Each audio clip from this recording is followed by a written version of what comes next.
அஸ்ஸலாமு அலைக்கும். இஸ்லாமிய ஆண்டின் 9வது மாதமான ரமதான் வந்தது. ஊர் முழுவதும் ஒரு அமைதியான ஆன்மீக உணர்வு நிலவியது.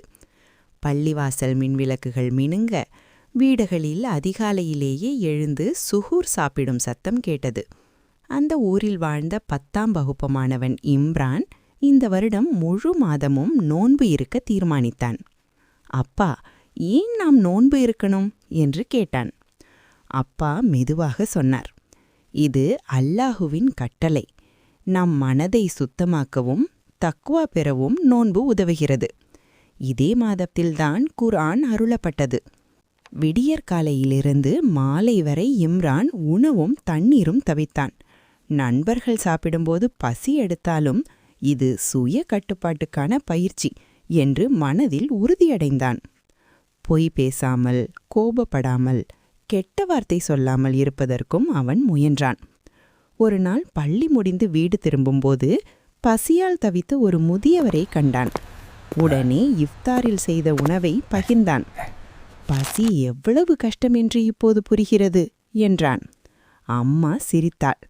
அதுதான் நோன்பின் அர்த்தம், பிறருக்காக இரக்கம். மாலை அசான் ஒலிக்கும் தருணம். பேரிச்சம்பழமும் தண்ணீரும் கொண்டு நோன்பு திறந்த அந்த நிமிடம் அவன் உள்ளத்தில் சொல்ல முடியாத அமைதி நிரம்பியது. இரவில் தராவீக் தொழுகையில் கலந்து அல்லாவிடம் மன்னிப்பு கேட்டான். கடைசி 10 நாட்களில் வரும் லைலத்துல் கதர் 1000 மாதங்களை விட சிறந்த இரவு. அந்த இரவில் அவன் முழு மனதுடன் பிரார்த்தித்தான். ரமலான் நமக்கு கற்றுத்தருவது என்ன? பொறுமை, சுய கட்டுப்பாடு, பகிர்வு மற்றும் இறைவனுடன் நெருக்கம்.